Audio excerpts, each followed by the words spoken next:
Hey, what's up, Forum? It's Gorilla Hands here, and I'm bringing you the next episode of the debate series. If you can't already tell by the footage, I've got somebody here to try and convince me that wager matches are a really great addition and it's something that I'm missing out in the series. Why don't you go ahead and introduce yourself? What's up, Forum? It's Choppy Rules, aka Cortez. You may have heard of me on YouTube, you might not have.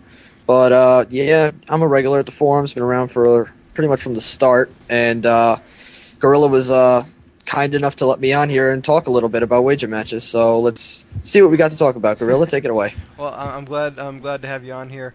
Now, I'm not really a big free for all kind of guy, so whenever they did the announcement for wager matches for Black Ops, I was kind of disinterested. I don't have a problem with wager matches. I don't see the appeal of this game mode. I guess because I'm a team-based kind of player, those are the game modes I like. I mean, why do you like playing wager matches? Well, I think it all comes down to personal preference, of course. But I was a huge free for all guy when I started playing Call of Duty back in Modern Warfare One.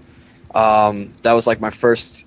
That was the first game I ever played. I came in like second place in my first game ever. Went like plus 10, something like that. But who's counting? But I think it really just comes down to it's sort of like training for like your reflexes and all that, which can really come in handy for like team-based games and like knowing objectives and where people are and just being able to take everything in a fraction of a second, like you would have to do in free for all. Hmm. It's just really good training for like modes like demolition or search or any other team-based game.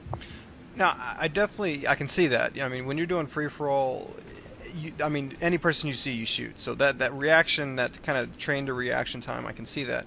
But wager matches, it's a little different, I guess. I mean, maybe sharpshooter, yeah, but I see gun game, sticks and stones, sharpshooter, and what is it? One in the chamber. I don't know. Yeah, I feel like there's other elements in it, and it's kind of one of the things I'm not a big fan of is there's kind of random chance almost. Like sharpshooter, you can end up using a M16 1 second, and then like you have these two submachine Kimbo machine guns the next. So yeah. I lose interest because there's kind of a random effect to it, and you can't really control how you would normally in team-based games. Right. I know what you mean. It really does come down to random chance, and you see, I had the random chance to absolutely rape these guys here, but it does. And taking that into account, like the reason why sharpshooter is my favorite mode of the wager matches is because you're really never at a disadvantage because everyone has the same gun at the same time. Hmm. So it's not like back in Call of Duty 4 when I would practice sniping, I'd be running around with an M40 and people would be waiting around the corner with RPDs to just spray 30 rounds into me before I can squeeze off one. Hmm. That's, sort of unfair. And then it could go the other way. You can be the guy with the RPD and have the other guy with the I don't know, with like an AK-74 or something like that. But with sharpshooter, everyone's using the same gun at the same time. And that really appeals to me because it really just comes down to your skill with the weapon at hand and reaction time. Like, Hmm. you see, right now I'm using the CZ75, and no one in this game uses pistols very much. And formers like me, Crunk, and Aquanoob have like really good trigger fingers. So using pistols, we've trained with, like, in World at War and Modern Warfare 1. We sort of avoided them in Modern Warfare 2, but everybody did. Hmm. So not whole lot going on there. But having to use pistols again as an option other than launchers, which I only use on Ghost classes, Hmm. uh, so that really comes into effect, and you really see how people really avoid using their secondaries because not a lot of people are very good with pistols, and that ends up helping. Yeah, no, I definitely agree with that. I have a lot of trouble using the secondaries in this game, especially when you compare it to the secondaries from Modern Warfare 2. I mean, it's a huge difference in Yeah. performance. Now, I guess for someone who plays a lot of wager matches, you said gun game or sharpshooter's your favorite. How do the other wager matches stack up? What are your opinions of those? Well, if I had to rank them, I would probably put it as sharpshooters first, gun game second, six of stones third, and one of the chambers last.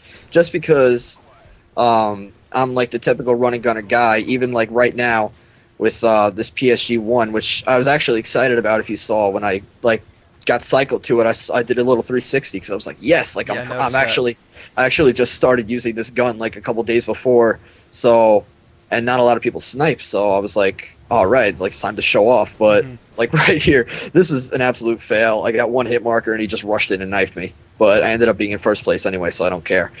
But like with one in the chamber, it's not really my game type because as a running gunner, you get 3 lives, so people tend to hide, camp, that whole thing. And even though it's not with claymores or anything like that, it's still kind of annoying to run out and die 3 times and be done in 10 seconds. What's your opinions of Sticks and Stones? Well, Sticks and Stones is kind of neutral for me. Like the first time I played it, I ended up winning, but it wasn't really high score because Sticks and Stones is good for practicing with your special weapons, which I really don't use a whole lot. So crossbow, which you actually don't get unlimited ammo for, and ballistic knives.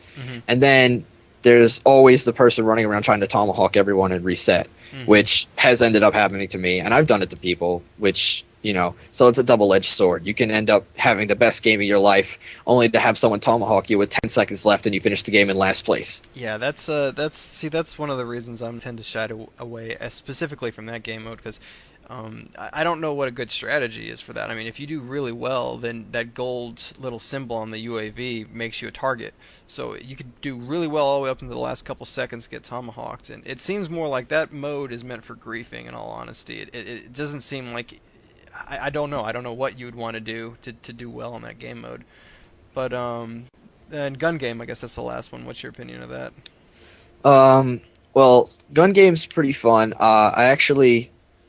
I knew it was from Counter-Strike, but I never played it in Counter-Strike. But I knew the idea. I studied like the trailers for it a lot, and I really got like a basic idea. At first, I thought it was going to be like it's a weapon progression, but every time you play, it's going to be a different progression. But it ends up not being that. So if you're comfortable with like most of the weapons that get used, you're fine. And I think you're fine until like the 15th weapon or so. You start getting into the launchers and the snipers, which on maps like firing range or radiation really aren't that good to use because in wager matches, they shrink the size of the map down. Yeah. Like here, we only get like half the map to use, I think, or maybe all of it because this is small. Yeah, I know what you're talking about, though. They do it on the map, the launch we were watching before. They cut off half of it. But yeah, no, it's interesting because I've always been kind of a team-based guy. I think I've maybe played 5 games of free-for-all ever in the entire series of Call of Duty. So whenever they announced that they were doing this wager match stuff, I thought, yeah, that was kind of interesting, but I don't know. Here's the thing.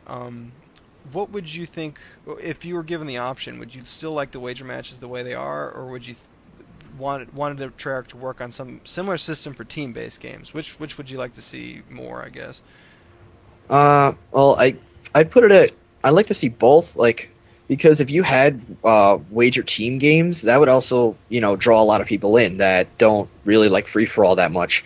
And really, the reason I only play wager matches like this is because it's free for all with like 6 people. Like back then, it used to be 8 or 12 or something like that. It used to be more, but with only 6 people, it's not as hard to manage, and you don't have as many people coming after you at the same time. So, and of course, like they have the tiers where, like I usually play in the low tier to warm up a couple games, then I go into the medium tier. And what's actually really good is like I just prestige, so I'm like rank 18, I think right now as we're doing this, and like my 4th prestige. So I barely have any money, and to go into the medium tier and make triple what I'm putting in most of the time is a really good feeling, and it makes me comfortable to know that I'm going to have what I need to spend on perks. But it, like you say, it is a double-edged sword where you could put into the high roller game. You could be like, I just got 10,000, time to make it 30,000, and like you're playing Sticks and Stones because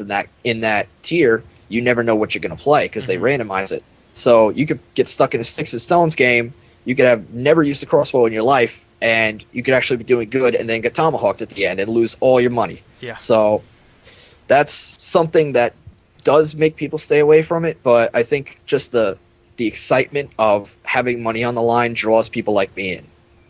I could see that. I mean, they added that kind of theme when they were announcing it. It was that gambler theme, and it's kind of cool. It's just I don't know. For me, free for all's never been an attraction.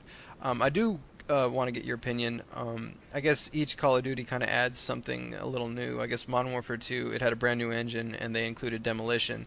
Here they didn't really add any new game modes in the objective-based stuff, but they added wager match. I mean, are you 100% happy with it, or do you feel maybe you might be shortchanged at all? I mean, is this a complete package for you with wager matches, or do you think they should have added some more game modes? Uh, I'd have to say I'm pretty comfortable with this. I mean, not trying to overdo it. Like Modern Warfare 2, sort of. It didn't exactly overdo it, but neither did Black Ops. And I like the steady progression of like the game modes being added. With like Black Ops, like 2 weeks after release or so, they put in the hardcore modes that were in World at War and Modern Warfare 2 to please everyone as much as they could. So that was a really good thing, and it's not enough for some people, but for me, it's plenty. And I'm really glad that Treyarch only put this in. Maybe one or two more major modes to come out with the map pack, but what are you gonna do? Yeah, well, um, I mean, it's interesting. I'll definitely consider playing wager matches a little bit more, especially watching this gameplay. It actually looks like a lot of fun. It But is. thanks for coming on, Cortez. I appreciate it. No And problem. as always, guys, take it easy. Yep. Have a nice day.